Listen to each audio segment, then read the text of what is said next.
გამარჯობათ რეალურ აქცენტებს ნინო ხაჭიძესთან ერთად ჩვენ ერთმანეთს ხვდებით ჩვეულების ამბები 14 საათსა და 10 წუთზე რადიო კომპანია Georgian Times-ის პირდაპირ ეთერში თქვენ ასევე შეგიძლიათ გვიყუროთ Georgian Times-ის Facebook-ის გვერდზე, YouTube-ის არხზე და ბუნებრივია გვისმინოთ რადიო სიხშირეზე FM 92 და 3-ზე.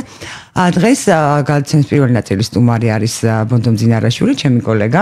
მოგესალმებით, ბონდო, დიდი მადლობა. რომ მობრძანდით და აუცილებლად უნდა დავიწყო ამ კითხვით, რა ხდება ამ პირველ არხზე, რა მდგომარეობა, იმიტომ რომ და პირველი არხი სულ მახსენდება, ხა მე საბჭოთა მოსწავლე ვიყავი და ამდენად ის რევოლუციური მას ხო გვასწავლიდნენ არა იმ რაღაც სისულელეს და თუმცა სისულელე არა პრინციპში მე აღმოჩნდა რომ ყველაფერი უნდა იცოდე და მათ შორის მოწინააღმდეგის ენაც და იქ ხო რაღაც პოსტა ტელეგრაფი ტელევიზია რკინიგზის და დაკავება და აი მაშინ მიჩნდება ეს ასოციაცია რატომ მოქმედებენ ამ გაქანებული ტექნოლოგიების საუკუნეში ისევ იმავე მეთოდებით და კი ასეთ მეთოდებით როდესაც რა ვიცი ადამიანები ადამიანებს შორის ურთიერთობა და კომუნიკაცია ძალიან გართულებული იყო და ეხლა ფაქტობრივად ნებისმიერ პიროვნებასთან დაამყარებ ურთიერთობას ან მოიძიებ მას ერთი გამაშვალებელი რგოლი გჭირდება ან ორი მეტი არა შენი ნაცნობი იმის საერთო ნაცნობი და არ არსებობს ადამიანი ვისაც ვერ მიწოდე ან ვერ მიაწოდე ინფორმაცია. ხა მე მაინც ვიტყვი რატომ აი ეს პირველ არხისადმი ტელევიზიისადმი რატომ მეუცნაურა კიდევ. ეს თანამედროვე ტექნოლოგიები იძლევა საშუალებას რომ ყველა გავიდეს პირდაპირ ეთერში.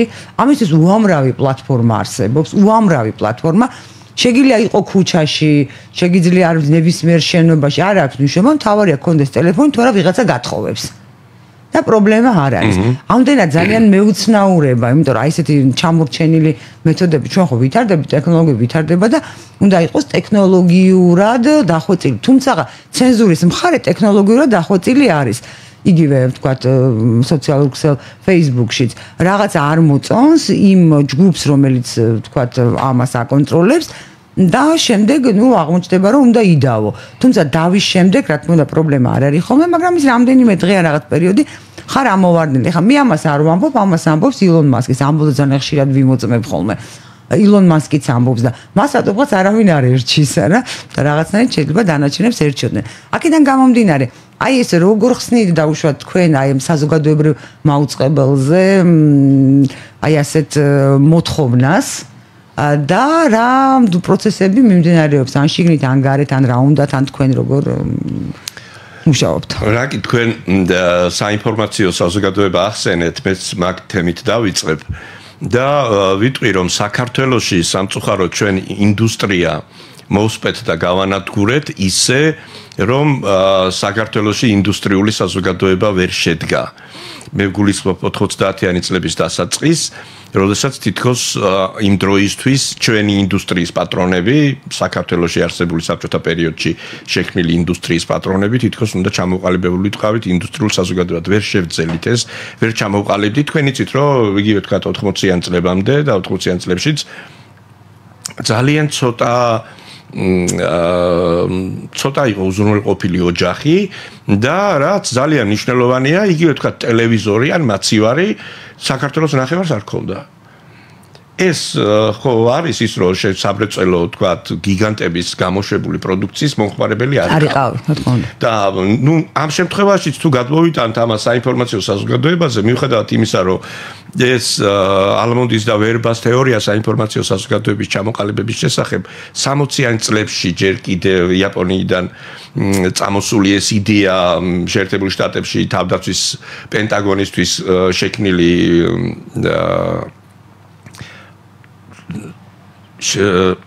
როგორ თქვა იყო და სადაც ყველაფერი საიდუმლო სამსახურებისთვის შექმნილი იყო და ტექნოლოგიები უნდა მომსახურებოდა სახელმწიფო ინტერესებს, ანუ მათთვის ჩამოყალიბებული იყო და შემდგომ ეს გაიზარდა. პირველი კომპიუტერი დაახლოებით 50 კვადრატული მეტრი ოთახის ხელა იყო, ანუ იმ სივრცის ხელა იყო და ამიტომ ეხლა მე ეს არ მიკვირს რომ საქართველოში ჯერ საინფორმაციო საზოგადოება არ არის ჩამოყალიბებული, მიუხედავად იმისა რომ რაც თქვენ აღნიშნეთ რომ ტექნოლოგიები არის განვითარებული და შეგიძლია პირდაპირ ეთერში ჩაერთო საიდანაც გინდა, გაჯეტები არსებობს და ასე შემდეგ.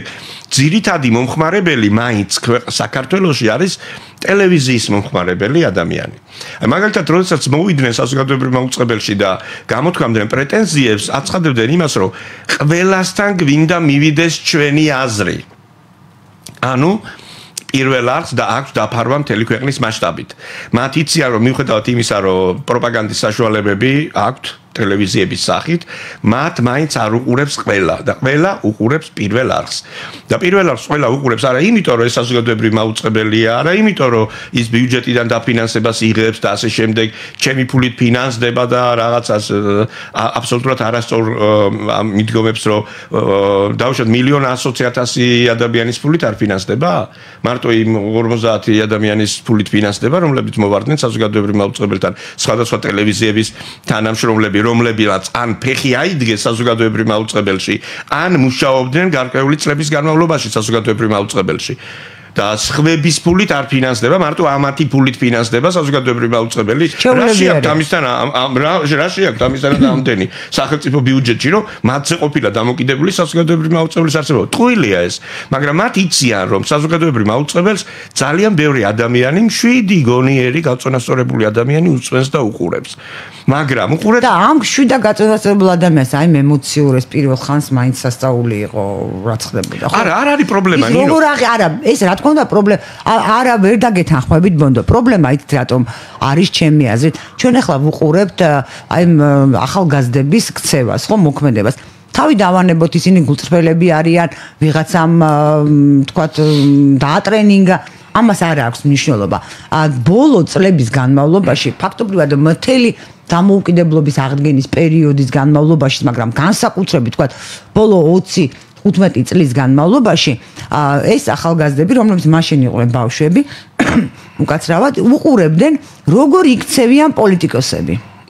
ამაზრზენად, გულისამრევად, მიმართვის ფორმა, ეს ურთიერთობის ნორმად ჩამოყალიბდა ლანძღვა, ყვირილი რაღაცის სროლა, უხამსი და უწმაწური ლექსიკის დამკვიდრება საჯარო სივრცეში. და გარდა ამისა უყურებს ადამიანი, მე ხა მთლიანად პოლიტიკურ კლასზე ვლაპარაკობ, არავის არ გამოვყოფ. ადამიანი, რომელსაც არ აქვს განათლება, ეს ეტყობა მეტყველებაში, ქცევაში, რომელსაც აქვს საშინელი მეტყველება და ფაქტობრივად ვერ წაკითხულს იაზრებს, მისი ქცევის მოდელი არ ჩნდება საშუალო სტატისტიკური ადამიანის ქცევის მოდელში და ეს ადამიანი არის პოლიტიკოსი, ეს ადამიანი ცნობილი და უყურებს ამას. მე ხამ შემთხვევაში როგორც ფსიქოლოგი ისე ვიტყვი რა, პროფესიით ფსიქოლოგი, ჩემი პირველი პროფესია ფსიქოლოგია. უყურებს ეს ქცევის მოდელს ქმნის, ის ფიქრობს, მეც თუ ვიქნები ასეთი, მოვიქცევი ასე, ვიმეტყველებ ასე. მეც მივაღწევ წარმატებას და მე ვფიქრობ, ჩვენ აი ამ მოდელების შედეგს ვიმკით ახლა. პირველ მე მინდა რომ ჯერ ის პასუხი ძალიან საინტერესო თემაზე გაამახვილეთ თქვენ ყურადღება ახლა იმ თემას დავამთავრებ. სხვათა შორის მას შემდეგ რაც გადაწყდა რომ საზოგადოებრივ მაუწყებელზე დაეთმობოდა პრაიმ ტაიმში, ნუ საუკეთესო დროს ასე ვთქვათ ეთერი იმ ადამიანებს, რომლებსაც თვითონ შესთავაზებდნენ მენეჯმენტ, ჩვენ სამეურვეო საბჭო ამ საქმეში ესე აქტიურად ჩართულები არა ვართ, კანონმდებლობით ეს არ შეიძლება რომ ჩვენ არ გვაქვს უფლება სამეურვეო საბჭოს რომ შინაარსში შევიდეთ და გადაცემების დაგეგმაში. ამ დროს ქუჩიდან მოდიან ადამიანები და ამბობენ რომ ჩვენ უნდა დაგიგეგმოთ გადაცემები. ახლა როგორი აბსურდია, წარმოიდგინეთ. ჩვენ სამეურვეო საბჭოს წევრებს რისი უფლებაც არ გვაქვს, იმ უფლების მოპოვებისთვის იბრძვიან ადამიანები ქუჩიდან. სხვადასხვა ტელევიზიების წამყვანები და თანამშრომლები ამბობენ რომ მათ უნდა დაუგეგმონ სამეურვეო საბჭოს რისი უფლებაც არა აქვს, იმ უფლების გამოყენებით პირველ არხს უნდა დაუგეგმონ გადაცემები. აბსურდი, აბსოლუტური აბსურდი. თვითონ იციან ზოგიერთ მათგანს მონაწილეობაც აქვს მიღებული მაუწყებლობის შესახებ კანონის შემუშავებაში. იციან რომ ამის უფლება არა აქვს, მაგრამ არა, ნუ ძალაზე არიან. მაგრამ საბოლოო ჯამში იცით რა სადამდე მივიდნენ ეს ადამიანები. ეს იყო საოცრება. ამბობდნენ რომ ჩვენ რომ ვხედავთ და ანუ ჩვენი გამოგზავნილი ხალხი რომ ზის და ლაპარაკობს, იმის შემდეგ სხვები აღარ უნდა გამოიყანოთ და აღარ უნდა ლაპარაკოთ. ანუ წარმოიდგინე ხა, დამოკიდებულება წარმოიდგინე.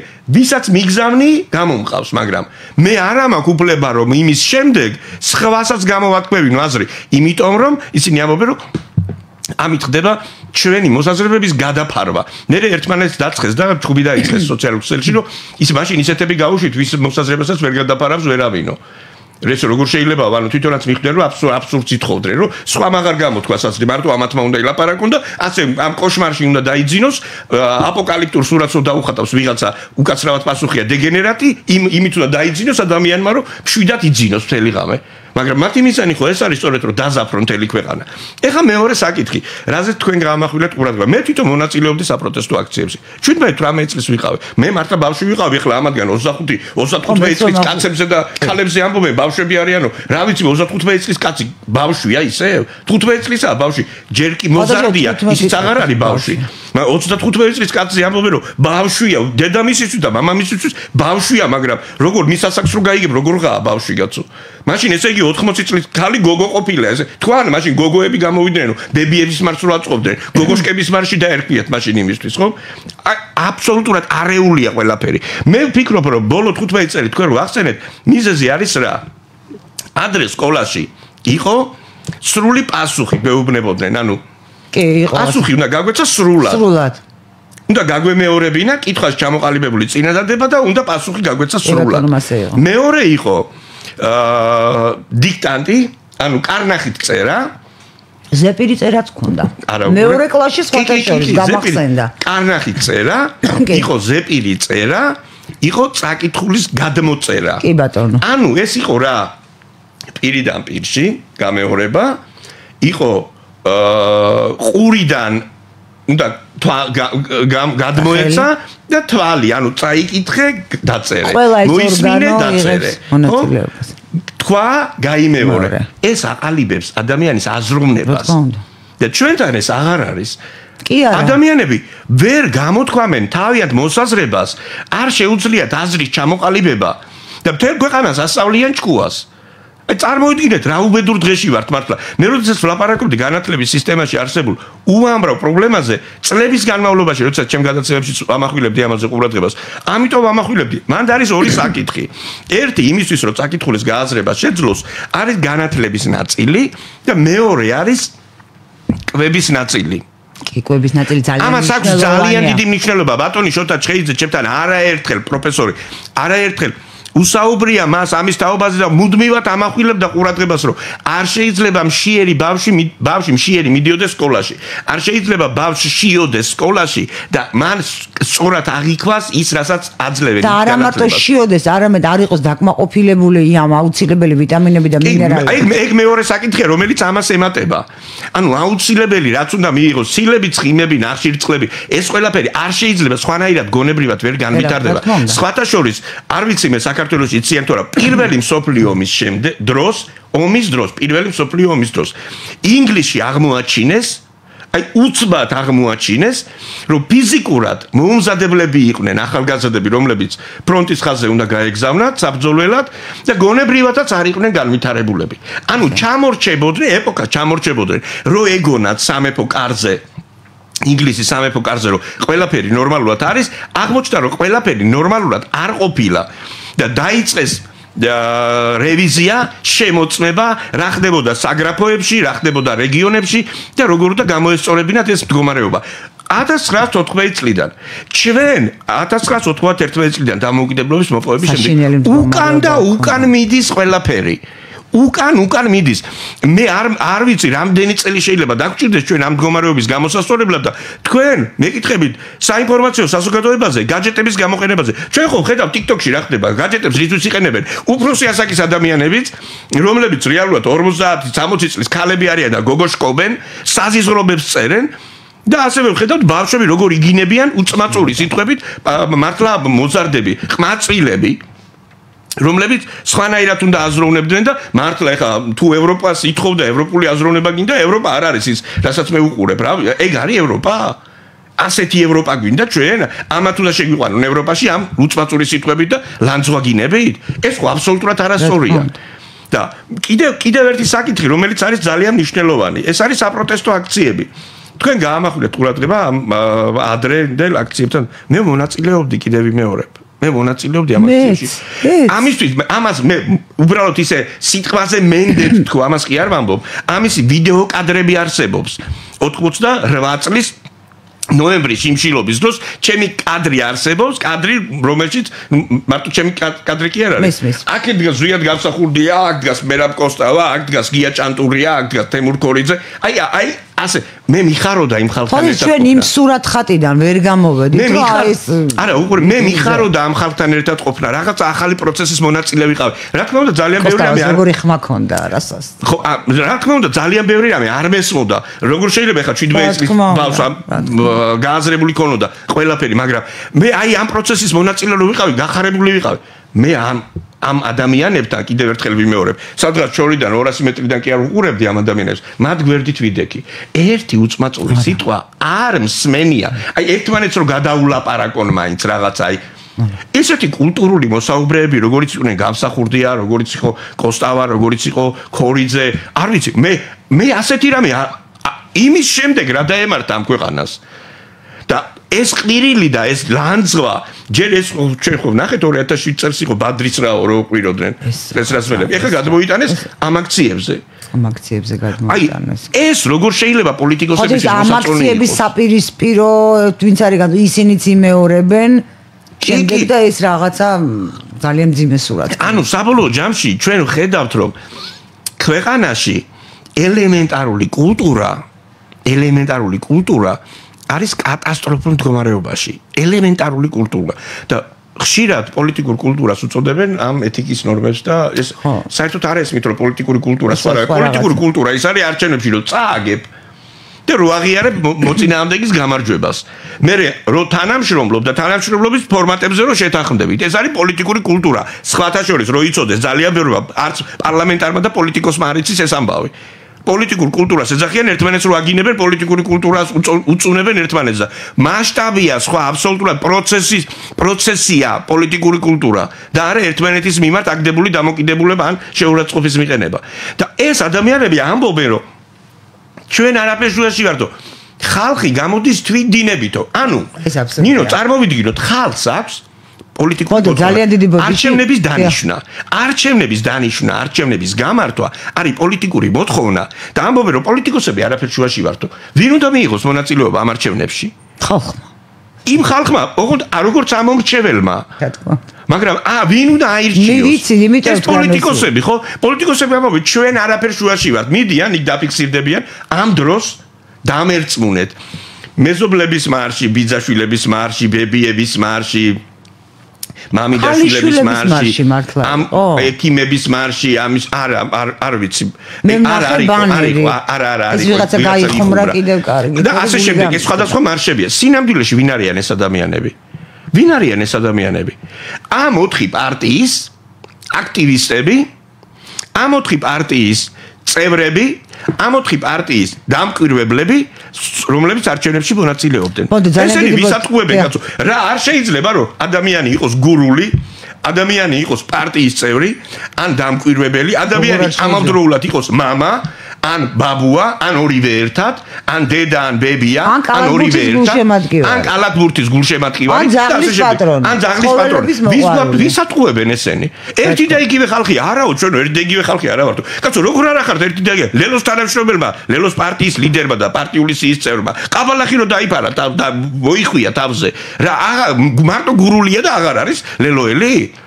ან მეორე ვიღაცა გახარიას პარტიის თანამშრომელი რაღაცა სხვადასხვა აქციებზე რო დადგება აღარ არის გახარიას პარტიამჭერი და გახარიას პარტიის წევრი ქაშიბაძე გამოვიდა ქაშიბაძე გული გამისკდა გუგა ქაშიბაძე ეხა ძალიან ბევრ შეიძლება ეწყინოს მაგრამ ეწყინოთ არა უშავთ გუგა ქაშიბაძე დამწრობის ცენტრის დირექტორი ყოველ ახალ წელს ეს ადამიანი გამოდის და გვეუბნება რამდენი ბავშვი დაშავდა, რამდენი მოზარდი დაშავდა, რამდენი ზრდასრული დაშავდა ამ პიროტექნიკის გამო. რამდენი ხანძარი გაჩნდა. და გვეუბნება რომ ამიტომ სიფრთხილით უნდა მოეკიდოთ, ასე უნდა მოიქცეთ, არ შეიძლება ზოგს ხელები წააწყვიტა, ზოგმა სახეზე მიიღო დამწრობა და ასე შემდეგ და ყოველ ახალ წელს გუგა ქაშიბაძე მარტო სერიოზულ საინფორმაციო გამოშვებებში კი არა სახუმარო შოუებშიც კი მონაწილეობს ხოლმე და ყვება ამ ამბებს მერე. გამოვიდა ამ აქციაზე და იმის მაგივრად რომ ეთქვა რომ ხალხო პიროტექნიკას ნუ იყენებთ და თანაც ამ უზარმაზარ პიროტექნიკას ტყვიამფრქვევით რო უჭირავს ადამიანს და მიშვებული აქვს სამართალდამცავებზე და ამ ნებისმიერ ადამიანს შეიძლება დაზიანდეს აქციის მონაწილემ ვიდეო ჩაწერა გამოვიდა და თქვა რომ ხალხო როზისთვითო წესიერად მაინც ისროლეთო ვიცო ყური მოაგლიჯა ეხლაო და აგერ სასტრაფოთი წაიყვანესო აქციის მონაწილესო წესიერად მაინც ისროლეთო და ამ დროს ქაშიბაძე ამას კი არ ამბობს ხალხო ნუ ისვრით ამ პიროტექნიკას ვერ ახედავთ რომ ადამიანები სახით ჭრდებიან ზოგს პოლიციას მუცელი გამოეგლიჯა ზოგს თეძო გამოეგლიჯა ეს რო ხდება სახეში დამიზნებით პირველი არხის ოპერატორს ბესო გაფრინდაშვით პირდაპირ ეთერში გადიოდა პირდაპირ ეთერში ბესოს მიშვერილია კამერა აქციაზე იქიდან მოდის ეს სამართალდამცავების კოლონა აქედან ესენი ესვრიან პიროტექნიკას და პიროტექნიკას ესვრის და ეს იღებს ოპერატორი იღებს პირდაპირ ეთერში გადის ეს მოატრიალა ეს პიროტექნიკა და პირდაპირ სახეში ესროლა რომ არა კამერა რომელმაც დაიცვა ბესო გაფრინდაშვილი ორივე თვალს აკარგავდა იმიტომ რომ პირდაპირ სახეში მოხდებოდა ეს დიდი ცეცხლის ბურთი ნუ ადამიანი გონებას კარგავს აი ასეთი გამოდის გახარია და ამბობს არა გონებას კარგავს თუ არ კარგავს ადამიანი შეიძლება არა მაგას ამიტომ არ ვარგა ასეთი როგორ შეიძლება პიროტექნიკის გამოყენებას გამოდის გახარია ამბობს ნუ რა არისო მაშხალებს ისვრიანო იცი რა არის მივალ მე ახლა ვიყიდი ერთ პიროტექნიკას თუ სადმე ვიშოვე რა ვიცი აკრძალული ახლა გაყიდვა ვიშოვი ალბათ ელენე ხოშტარიას თუ სადღაც იქნება გადამალული ლოგინის ქვეშ გამოვარდნებ და მივალ გახარიასო და სახეში ვესვრი ნუ ვეტყვი რა მოხდა კაცო მაშხალა რა არის ხო არ გეწყინა ხო არ გეტკინა შეიძლება ესეთი დამოკიდებულება პარტიის ლიდერი რო რა თქმა უნდა აბა ძალიან დიდი ბოდიში არა კარგია უბო ნუ ხა ამდენმა ტყუილი წამოვიდა ხელში რეკლამის გამო უნდა შევწყვეტოთ ცირე ხან ჩვენი გადაცემა ჩვენ მალე დაგიბრუნდებით დაგველოდეთ ეკვლავეთში ვბრუნდები და განმოგეცაობას ჩვენ სტუმართან ბონდო მძინანდაშვილთან ბონდო კიდევ ესეც ძალიან სამწუხარო ტენდენცია გამოიკვეთა და ეს ტენდენცია გამოიკვეთა არა მხოლოდ ჩვენთან არამედ როგორც აღმოჩნდა სოფლიო მედიაში დასავლურ მედიაში რომელიც მართლაც დასავლური მედია იყო არასწორების და სამაგალითო იყო ნამდვილად თავის დროზე და ერთ დროს მაგრამ რომ მივედით ახლოს იმ ანეკდოტის არ იყოს აღმოჩნდა რომ ყველაფერი ისეთი ლამაზი არ ყოფილა როგორც ჩვენ გვეგონა. სხვა შორის მე ეს პირველი ეჭვი გამიჩნდა ვიტყვი გულალალად მაშინ როდესაც ერახში პირველი საომარი კამპანია დაიწყო. აი საინფორმაციო ესაზღვრება აზრის მომზადება დასავლური საზაზრი მომზადება ეს ჰუსეინი ასეთია ისეთია. მაშინ გამიჩნდა ეჭვი, მაგრამ ვფიქრე რაღაც მეჩვენება ზედმეტად ეჭვიანი ვარ, აი ეს ფსიქოლოგიური მიმართულების გამო, ჩემს ერთ-ერთ პროფესიაში და შემდეგ უკვე აი ეს როდესაც დაიწყო ერაყის დაბომბვა პირდაპირ ეთერში მე ამან შემზარა და მივხვდი რომ საქმე ისე არ იყო როგორც მე მეგონა და მედია ეს იარაღია მედია რეალურად არის ძალიან ძიმე იარაღი საინფორმაციო პრომეტად მომაკვდინებელი ხის შემთხვევაში კი და აი მაშინ უკვე ჩემთვის დალაგდა ყველაფერი და გასაგები იყო და ერთადერთი რაც მე ვისურვე და გავაკეთე რომ არ დავმსგავსებოდი ამას არ დამსგავსებოდი და ახლა უკვე აღარ იმალება ეს ყველაფერი. მე როგორც ვიცი, თვით აი ახლა თქვათ იგივე ევროპის სხვადასხვა ქვეყნებში, ანუ იმ ჯერ ევროპელებს არ უნდა დაინტერესებდეთ ახლა საქართველოში რა ხდება. ის რომ ახლა ისინი დააინტერესო, ნიშნავს რომ რაღაცა შენ ატარებ ამ სპეციალურ პოლიტიკურ ხაზს. და არის ეს რომ შექმნან იქ აზრი რომ აქ როგორი ანტიდემოკრატიული რეჟიმია, როგორი სიტუაცია, ევროპა არ უნდა, ევროპას კარგავს, ევროპა არის ასეთი კეთილი და მე ეს რა ეჭვს მიჩენს იც და ამაზე მინდა რომ ვისაუბროთ, რომ რა არის მოსალოდნელი რეაქცია, რატომ მზადდება ეს საზოგადოებრივი აზრი. ანუ მედია როგორც იარაღი და რისთვის იყენებს ახლა ამ ეტაპზე დასავლეთი იყენებს ჩვენ წინააღმდეგ. თქვენ გახსოვთ ტრამპის პირველი პრეზიდენტობის დროს რა დღეში იყო ლიბერალური მედია. როგორ არ მახსოვს. ეს იყო კატასტროფა საერთოდ. ანუ თვითონ ამერიკის პრეზიდენტიც კი არ იყო დაცული მედია ტერორისგან. შემდგომ, როდესაც ბოლო 4 წლის განმავლობაში ბაიდენი იყო პრეზიდენტი, კიდევ უფრო მძიმე მდგომარეობაში ჩააგდეს ტრამპი. ადამიანი, რომელსაც უზარმაზარი შესაძლებლობები ჰქონდა და აქვს. ანუ ის არ არის უბრალოდ აი რაღაც სხვაზე დამოკიდებული თუნდაც ფინანსურად არ არის ხო? მას აქვს ძალიან სერიოზული ფინანსური ზურგი. ეხლა გამოვიდა 2 დღის წინ ილონ მასკი და თქვა რეიტერთან დაკავშირებით. ნუ ეს ხო კატასტროფა იყო. რეიტერი ხო არის არის საზოგადოებაში ესეთ დამკვიდრებული მსოფლიოში, რომ არის სანდო საინფორმაციო წყარო და თურმე 300 მილიონი მიუღია ბაიდენის ადმინისტრაციას. ეს ხო სირცხვილია. როდესაც შენ პოზიციონირებ როგორც სანდო, როგორც ყველასთვის სანდო, როგორც ობიექტური, როგორც მიუკერძოებელი, საბოლოო ჯამში აღმოჩნდება, რომ ჩვეულებრივი ინსტრუმენტი ხარ. ამ შემთხვევაში რაღაცეა ლაპარაკი. აი თქვენ რო ახსენეთ ერაყი. ეხლა ბაშარ ალ-ასადი გაიქცა სირიიდან და რუსეთში მოსკოვშია ეხლა იქ შეაფარა თავი ოჯახთან ერთად, ხო? აბა რამდენმა ადამიანმა იცის საქართველოში Fox-მა გადაიღო 2014-16 წლებში გადიოდა სერიალი, ამერიკული სერიალი ტირანი. მეც არ ვიცი, უნდა თქვა სერიალი სამწყარო. ალბათ ალ-ასადი. ბაშარ ალ-ასადი არის პროფესიით ოფთალმოლოგი, მას დასავლეთშია განათლება. კი, ეგ ვიცი, რომ დასავლეთშია. იმ სერიალში ვინ არის, იცით, თავარი გმირი? ბასამ ალ-ფაიედი, რომელიც ასევე არის ექიმი, რომელიც მუშაობს ამერიკაში, ამერიკელი ცოლი ყავს, ამერიკაში იზრდებიან მისი შვილები, თინეიჯერები არიან. იმ დროს და როდესაც რომელიც ჩადის თავის სამშობლოში, მამამისი არის ტირანი, ერთ-ერთი სახელმწიფოსი, სირია თავიდან ბოლომდე აღებული. ანუ ბაშარ ალ-ასადის მამის მმართველობის პერიოდი და მერე ეს ჩადის და მერე ნუ იქ ვითარდება მოვლენები საბოლოო ჯამში ეს ხდება იმ სახელმწიფოს მეთაური საერთოდ რო არ უნდოდა იმ თავის სამშობლოში დარჩენა ასეთი ადამიანი თვითონ ხდება მერე ტირანი იქ არის ის მოწამლა ხალხის გაზით და ასე შემდეგ სცენარი ანუ ყველაფერია აბსოლუტურად ყველაფერია ამას აკეთებენ დიდი კომპანიები რომლებსაც აქვს თავიანთი კინოსტუდიები და Fox-ი მარტო ის არ არის. და ეს განწყობებს ქმნის მე რა თქმა უნდა, მიზანმიმართულად კეთდება ეს ყველაფერი. არსებობს სერიალი სახელმწიფო მდივანი. ეხლა მე ამას რომ ვაკეთებ, ხო იცით სახელმწიფო მდივანი. ეს ვიცი, კი ბატონო. ვეღარ უყურე დავიწყე და ვერ უყურებ და არ ცოტა იაფასია მე. მე სეზონში ბოლო სერიაში ნახეთ ეს ისე კარგი სერიალია. და მე იმიტომ დავიწყე ყურება, რომ მაინტერესებდა ზუსტად რა ემსახურებოდა. აფხაზეთი ცალკე სახელმწიფო. უკრაინა რო არის ვიცი, აფხაზეთი არ ვიცი. აფხაზეთი არის ცალკე სახელმწიფო, ბულგარეთიდან ბულგარეთში ტრანზიტით მიყავთ ტრეფიკინგის გოგოები და ასე შემდეგ და იქ აფხაზეთის ხელისუფლებასთან მოლაპარაკებები უნდა აწარმოოს სახელმწიფო მდივანმა და ასე შემდეგ. შემთხვევით არის? იცით მეხუთე სეზონის პირველ სერიაში ვინ მონაწილეობს? სერიალში ვინ მონაწილეობს ამ მსახიობთან ერთად? არა.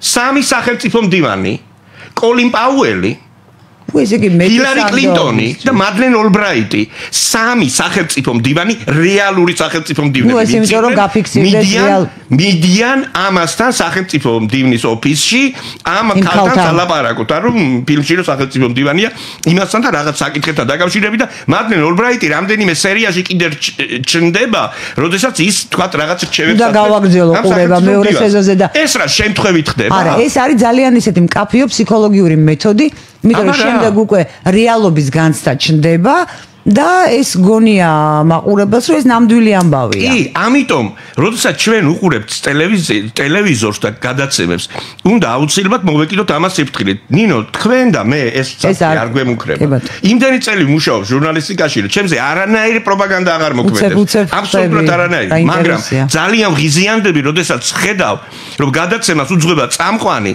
რომელიც აცხადებს რომ აქცია არის აბსოლუტურად მშვიდობიანი ამ დროს მის გვერდით ფანჯარა იხსნება ეკრანზე და ვხედავ ქვები მოლოტოვის კოქტეილები წარიელი ბოთლები და პიროტექნიკა როგორ არის მიშვებული სამართალდამცავებზე რომლებიც ჯერ დაშლას არ იწყებენ წყალს არ ასხამენ ამ დროს წამყვანი აცხადებს წამყვანი, რომელსაც აკვალიფიციური ჟურნალისტის იმიჯი ამ ქვეყანაში, იმიტომ რომ დიდი ხანი მუშაობს.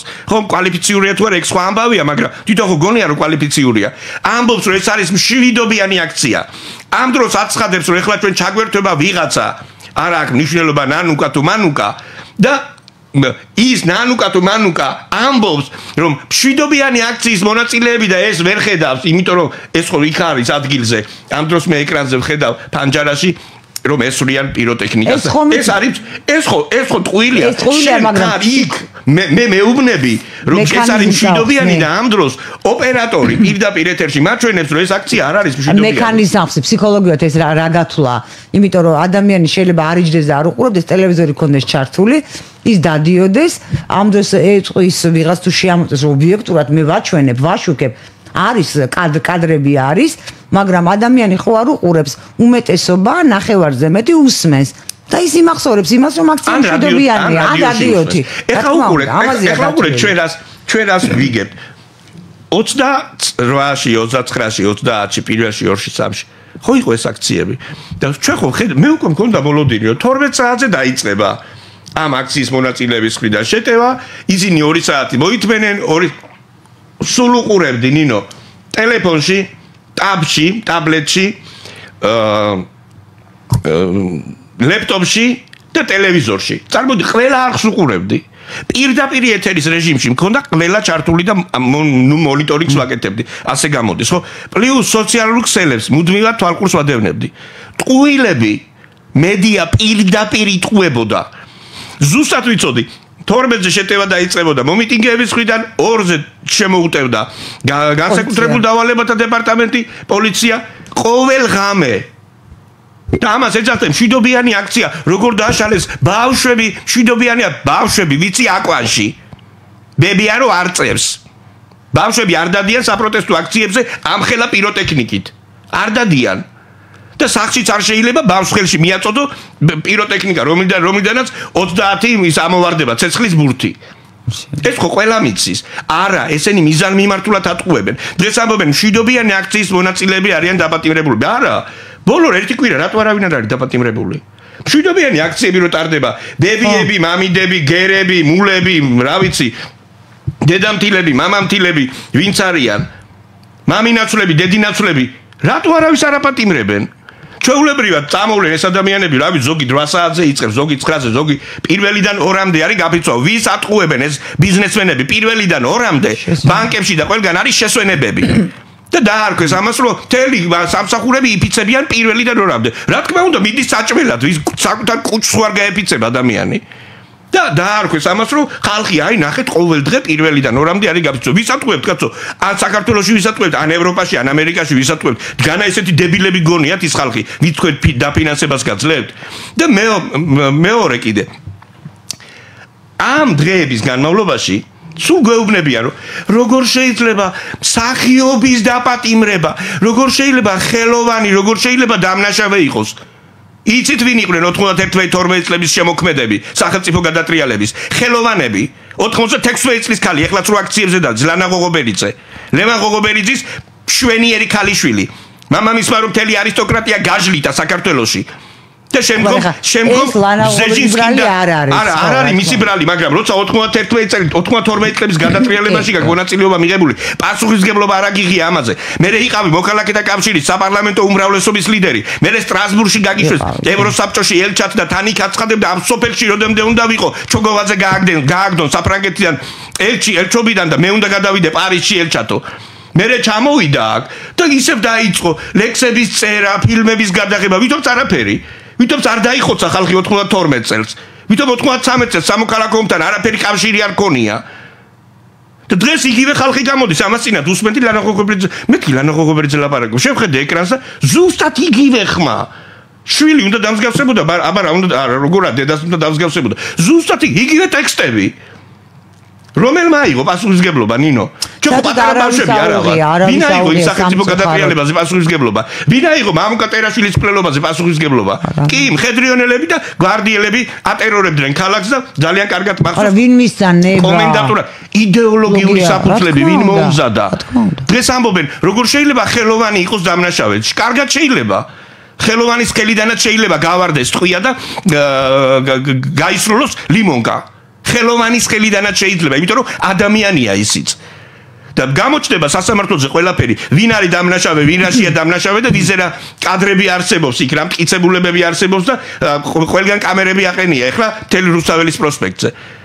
არა, როგორ შეიძლება ბავშვები ციხეში დაიჭირონ, როგორ შეიძლება კამერის მოტეხვა, როგორ შეიძლება პარლამენტის შენობაში ცეცხლგამჩენი ნივთიერების შეგდება, როგორ შეიძლება და ოთახის გადაწვა, როგორ შეიძლება პარლამენტის კარზე ცეცხლის წაკიდება, როგორ შეიძლება ეს ხო შეიძლება რა და ამის გამო ადამიანების დაჭერა რატომ არ შეიძლება არა ისე რა არის რეჟისორები არიან ხელოვანები არიან რაში მაინტერესებს ქვეყანას ვინ გადაწვავს და ვინ ამობუგავს პასუხისგებლობა ყველას ერთნაირად გვეკისრება ამასინად მოვისმინე მე არ ვიცოდიო ჩემზე 4-5 წლით უფროსი ასაკის ადამიანი ну მაშინ ახალგაზრდულ მოძრაობაში იყო ძალიან აქტიურად ჩართული ტურაშვილი მე არ ვიცოდიო თუ ისე მოხდებოდა და ის შედეგები მოყვებოდაო 91-12 წლების გადატრიალებას მესმის რომ ეხა დათო ტურაშვილი რაღაცა სხვანაირი ფსიქოლოგიური მდგომარეობა აქვს და რა თქმა უნდა ჯერა რომ ნანობს ახლა იმიტომ რომ მან ადრეც სხვათა შორის შემეშალა ესეთი ის არა აქვს ამ ადამიანს რაღაცა სადისტური მიდრეკილება სვერპლის რაღაცა ადამიანის მიმართ ძალადობის ხო არა აქვს ახლა ჯერა მაგრამ მე ხო ვიყავი მასზე პატარა მე ხო ვიყავი 20 წლის როცა ის იყო 24 წლის მე თუ ფიქრობდი რომ ცუდი იყო 91-12 წლის ის იანვარ დეკემბერიანი სახელმწიფო გადატრიალება თვითონ რატო არ ფიქრობდა და ჩემზე უწინო იყო და ძალიან ბევრი ადამიანი მაშინ ხო ამბობდა რომ ამის გაკეთება არ შეიძლებაო იმათ რატო არ მოусმინეს და დღესაც ხო ძალიან ბევრი ადამიანი ძალიან გონიერი ადამიანი ამბობს რომ რასაც თქვენ აკეთებთ ამის გაკეთება არ შეიძლება ძალადობით ხელისუფლების დამხობა არ შეიძლება და მე როდესაც მართლა ქვაქვაზე აღარ დარჩება ამ ქვეყნისგან როდესაც საქართველოს საზღვარზე თურქეთი არის მომზადებული უკვე მომზადებული არის თურქეთი და რუსეთს არანაირი მომზადება არ ჭირდება აგერ საქართველოსია ნახევარ საათში შეუძლია სამეგრელო აიღოს და შიდა ქართლი აიღოს. თუ ინეს გონი აზერბაიჯანი არ არის მომზადებული. აზერბაიჯანი მომზადებულია. სომხეთი მომზადებულია. ჩვენ ქვეყანას დავკარგავთ. ვიღაცისთვის შეიძლება ეს უბრალოდ ტერიტორიაა და ჩვენთვის სამშობლოა ეს. და ჩვენ რაც დაგვემართა 90-იან წლებში, სწორედ იმიტომ დაგვემართა, რომ მაშინ ჩვენ ბოლომდე არც ქონდა გააზრებული. კი ბატონო. მაგრამ დღეს ხო გვაქვს ეს გამოცდილება, კაცო. დღეს ხო ხედავთ რა შეიძლება მოყვეს. აკერმანი რო ლექციებს უტარებდა ხელოვნების სფეროს წარმომადგენლებს, რატო არ გაუჩნდა იმას შეკითხვა, რომ გიჟივით რო ლაპარაკობდა პირველი არხის ეთერში სავანელი, რატო არ გაუჩნდა შეკითხვა, მე რა შუაში ვარ, რეჟისორი ვარ, აქ მე რატო ვარ? რატო ვარ აკერმანის ლექციებზე? მე ხელოვანი ადამიანი, უნდა ვიყო თეატრში, უნდა სპექტაკლს ვლავდე, უნდა ფილმს ვიღებდე. აქ რატო ვარ ამ სემინარებზე? რას ვაკეთებ მე აქ? მაგრამ არა, ყველამ ძალიან კარგად იცოდა რაც იყო. ფრანკლინის კლუბში რო ბავშვებს უშვებთ, მშობლებს ვეკითხები. არის იცით წვრთნიან? არის იცით რა სასწავლიან? ვინ დადის დღეს აქციებზე? ფრანკლინის კლუბი, აკერმანის ნაბიჭვრები. პირდაპირ ასე ვიტყვი, კი, პირდაპირ ასე ვიტყვი, იმიტომ რომ ნაბუშარი, ჯავახიშვილი კიდევ ერთი ცუდი სიტყვა უნდა ვთქვა. დღეს უხამსი არ იყო. არა. დღეს არა, გინებას არ დააწყებ რა თქმა უნდა. დღეს მოვისმინე პოლონეთის პრემიერ-მინისტრი დონალდ ტუსკი ამბობს. თქვენ ხო იცითო, ჟურნალისტებს ეუბნება, იციან ეს ჟურნალისტებმა. ამან ხო იცითო და მიდასტურეთო, ანუ. თქვენ ხო იცითო, რომ საქართველო ჩემი გულიაო და ჩემ გულშიაო. აი ეხლა მაჩვენეთ საქართველოში ერთი დუპლეტი, რომელიც დაიჯერებს, რომ პოლონეთის პრემიერ-მინისტრი ტუსკი სგულში არის საქართველო. ან რატო უნდა იყოს? თანა ჩემი გულიაო და ჩემს გულშია, ანუ გულის გულში ყოლი ვართ ტუსკის. ხალხო, ამათ მე მგონი არ გონივართ ჩვენ ნორმალურები. ეს როგორ უნდა აკადრო ხალხს, აუდიტორიას, თუნდაც პოლონელებს როგორ უნდა აკადრო ეგ რომ საქართველო შენი გულის გულშია. პოლონეთის ადგილი აღარ დაგჭება, კაცო. რა თქმა უნდა. და გონდო. ამას იჯერებს ხალხი და მე რატო ბრაზდებიო? როგორ არ გავბრაზდები? ტელევიზიები ფორმულა პირველი მთავარი არხი, ნუ ეხა კავკასიას და იმებს აღარ ჩამოთვლი, ტყუილები, პარტიული პროპაგანდის საშუალებები არიან. მათი თანამშრომლები მოდიან საზოგადოებრივ მაუწყებელთან და ამბობენ, იცით რა არის, თქვენ უნდა დაგვითმოთ ეთერი. კაცო, თქვენი ეთერი არ ყოფნით? თუ გინდათ აბესალომიც დაისვით, მაგრამ ჩვენ დაგვანებეთ თავი. ჩვენ გვინდა ნორმალურ გადაცემას მოусმინოთ რაც ხდება რეალურად და არა იმას, რისით ჩვენებაც თქვენ გინდათ. კი ბატონო, დასხდნენ იდიოტობების მეტი არაფერი მესმის მაგათი გამოგზავნილი ხალხისგან. ნორმალური მაინც გამოგზავნეთ ეთერში სალაპარაკოთ. ბონდო, რამიდოდა ეს კი დაგჭა ცოტა დრო პრინციპში გამოგვეწურა, მაგრამ აუცილებლად მინდა ამ თემას შევეხო. არის გავრცელდა ეს კადრები, ჩვენ ხო ობიექტურად უნდა შევხედოთ სიტუაციას, არა, თუმცა მე ხარ დარწმუნებული ვარ კი არა ლოგიკურადაც ასეა, რომ მიდიხარ საპროტესტო აქციაზე, მიდიხარ ვით მაშხალა იქნება თუ რაც გინდა ქვით თუ მოლოტოვის კოქტეილის თუ ჯოხით ხელში, პოლიცია არსებობს პოლიციის შესახებ კანონი, ძალის გადამეტება, სხვათა შორის ჩემი შვილი არის სისხლის სამართლის იურისტია და აი ეს ამბობს ხოლმე რომ ჩვენ თქვა სწავლობდით და აი ეს ხალხიც კიო რომელსაც ჩემთან ერთად აქვს გამოცდაო ჩაბარებულია ჩვენ ვაბარებდით აი პოლიციის უფლებამოსილება როგორი ანუ ძალის გადამეტება რა შემთხვევაში არ არის რომელიც მაქსიმალურ ფულებს იღებდენო პოლიციის აბსოლუტურ კანონია და ლეგიტიმურ ქმედებაზე ამბობენ რომ არ იყო და არა ის კითხვა მინდა დავასრულებო თუ შეიძლება და აი იყო გადაცდენებიც და იყო და აი ეს ხო აი პოლიციის მხრიდან იმიტომ რომ ამ შემთხვევაში ძალიან მნიშვნელოვანია საზოგადოება როცა ყავს ისეთი მე მესმის რომ პოლიციელიც ადამიანია მაგრამ მათი კონტროლის მეტი საშუალება არის აუცილებელი და ანუ ეს გადაცდომები როგორ ეს ჩვენი სახელმწიფოსთვის არის ცუდი ეს მხარეც ასე რო იქცევა და ის მხარეც და აი ამაზე მინდა რომ აუცილებლად მე არ მაქვს ზოგადად ვცდილობ რომ მიუკერძოებელი ვიყო იმიტომ რომ ხვალ რო შემხვდება აი სამართალდამცავი იქნება თუ აქციის მონაწილე ჩემი კოლეგა იმასაც გაუმეორებ იმას რასაც ეხლა ვაპარაკობ არა აუცილებლად გაუმეორებ იმიტომ რომ მე აი ესე ვფიქრობ და მე ვიღაცა შეიძლება მოეწონოს ვიღაცას არ მოეწონოს მაგრამ მე ვფიქრობ რომ ეს არის სწორი და გულწრფელად ვლაპარაკობ ამას და მგონია რომ მიუკერძოებლად ვლაპარაკობ ის რაც ჩვენ ვნახეთ გურამ როგავასა დაკავშირებით ეს იყო კატასტროფა 10-15 სანტიმეტრი დააკლდა რომ ადამიანის კისერი მოწყდებოდა ის რომ პარაპეტს იმ ძალით შეჯახებოდა ანუ რაღაცა მანძილი რო არ ყოფილიყო დავარდნიდან პარაპეტამდე სრული ძალით რო შეჯახებოდა რა ძალითაც ის წაიქცა 15 სანტიმეტრიღა დააკლდა რომ კისერი მოწყდებოდა და მოკვდებოდა ვისთვის იქნებოდა ეს ტრაგედია მარტო როგავების ოჯახისთვის მარტო ფორმულასთვის ყველასთვის ყველა ჟურნალისტი პირველ რიგში მისი ოჯახისთვის და შემდგომ უკვე თითოეული ჟურნალისტისთვის და რა თქმა უნდა სახელმწიფოსთვის იქნებოდა ეს ტრაგედია ამის დაშვება როგორ შეიძლება რომ ადამიანი იმდენად არ იყოს ფსიქოლოგიურად მომზადებული როცა საპროტესტო აქციის დასაშლელად მიდის რომ ეს არ გააკეთოს ისევე როგორც მესო გაფრინდაშვილს თავში არ უნდა ესროლოს ისევე როგორც გასროლილი ქვა რომელიც მარიამ გაფრინდაშვილს მოხვდა როდესაც სრულიად შემთხვევით გაიწია რაღაც ამ ძიძგილაობის დროს პოლიციის თანამშრომელი და შუაში გაირბინა ქვამ რომელიც მარიამ გაფრინდაშვილს თავში მოხვდა ამ რატო ესვრი ამ ქვას რატომ როცა იცი რომ იქ ჯერ სამართალდამცავებს რატო უნდა ესროლო და მეორე როცა იცი რომ იქ აქციის მონაწილეებიც არიან იმ ძიძგილაობაში და რომ ესვრი ვის მოხვდება თავში და რა შედეგები შეიძლება გამოიღოს ამან კაცმა არ იცის რაც შეეხება TV პირველის ჟურნალისტის და ოპერატორის მაკა ჩიხლაძის და გიორგი შეწრულის ნუ ეს საერთოდ გამოსული ამბავი იყო აი ყველანაირი ყველაფრიდან გასული ამბავი იყო ეს გადარჩა ეს გოგო რომელსაც მე აღმოვაჩინე ცოტა გვიან რომ ერთი სემესტრი ლექციებსაც უკითხავდი პრესსამსახურზე ფაკულტატური იყო ჩემი რედაქციაში როცა ვმუშაობდი 2004 წელს ადამიანი გადარჩა სიკვდილს შეიძლება კისერი მოეწყვითა როგორც წიწილისთვის ისე რამხელა კაცი იყო მის უკან ხო ჯერეთი ფერდობზე იყო და ზემოდანაც იყო გადარჩა ადამიანი და ეს გიორგი შეწირული რომელსაც წიხლებით შედგნენ ამის დაშვება არ შეიძლება კაცო არანაირად არ შეიძლება ეხლა რაც შეეხება პოლიციელების ძალის გადამეტებას ნინო მე მინდა რომ ძალიან მოკლედ ვიტყვი პოლიციამ გამოიყენა წყალი წიწაკის სპრეი პოლიციას არ გამოუყენებია რაც კანონში წერია არ გამოუყენებია ხელკეტები კანონში წერია და მას აქვს უფლება რომ ხელკეტებით დაერიოს ჭყალებში მშვიდობიანი აქციის მონაწილეებს სინამდვილეში არაფერი მშვიდობიანი აქციები გუშინ იყო გუშინ წინ იყო და არავინ არ მისულა პოლიციელებიდან და არავის არ უთქვამს აქ ნუ დგახარ იქით გაიწიეო იდგნენ ჩვენივრად მე ვიხუმრე მაგაზე რომ ვირუსები დადის ეხლა და შეიძლება ყინვაში ეს ვირუსები ასე ვთქვათ განეიტრალდეს და გამოჯამრთელდნენ ეს ადამიანები თუმცა ძალიან მეეჭვება რომ მაგათ რო ვირუსი აქვს ის გამოჯამრთელებას ექვემდებარებოდეს პოლიციას აქვს უფლება გამოიყენოს ვიმეორებ ხელკეტი პოლიციას აქვს უფლება რომ გამოიყენოს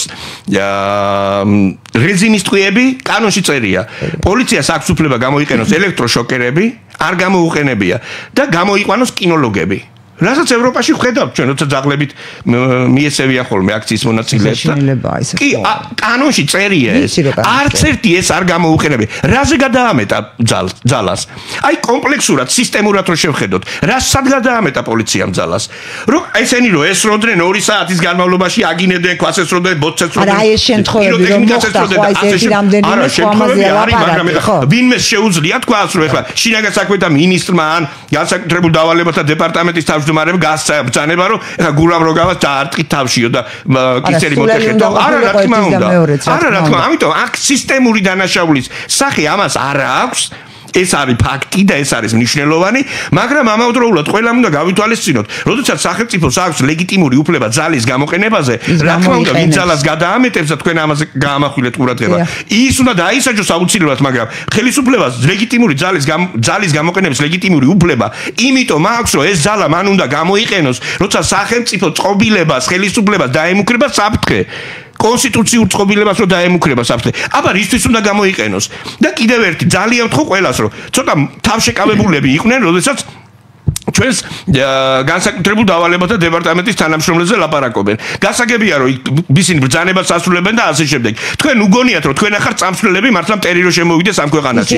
ეს ადამიანები უნდა დღეს რო უიარაღოთ დგანან პარლამენტის შენობასთან და იცავენ იქაურობას, რომ არ გადაწვათ თქვენ ხვალ ისინი წავლენ და დაიცავენ ქვეყანას და შეეწირებიან მსხვერპლად. ეხლა დგანან, მაგრამ ეს რაზმები, რომლებიც იქ დგანან, ისინი წავლენ და დაიცავენ, იმიტომ რომ ამისთვის არიან გაწვრთნილები. თქვენსაცემლად კი არ არიან გაწვრთნილები. გაწვრთნილები არიან განსაკუთრებულ დავალებათა დეპარტამენტი, რომ ქვია, განსაკუთრებული დავალებების შესასრულებლად. და თქვენ რომ იქ დგახართ და ისინი რომ იქ დგანან იმისთვის, რომ თქვენ კიდევ უფრო დაუკრეფავში არ გადახვიდეთ და საბოლოო ჯამში ისე არ დამთავრდეს ყველაფერი, როგორც კონგრესის შენობაზე შეტევის დროს, როცა 11 ადამიანი მოკვდა, ისა 11 ადამიანი მოკვდა და 1500 გაასამართლეს ამ მდგომარეობამდე რო არ მიხვიდეთ.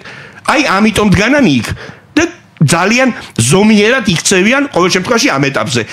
მოკლედ რო გითხრათ, ჩემო ძვირფასებო, ახალგაზრდებოც და 90 წლის გოგოშკებოც, მოიქცევით ადამიანურად, მოგექცევიან ადამიანურად. და ეხლა გადით და დაგავეთ ეზო. ძალიან დიდი მადლობა. ჩვენ ისევ რეკლამის გამო უნდა შევწყვიტოთ და ეთერში დაგიბრუნდებით მეორე სტუმართან ერთად დაგველოდეთ.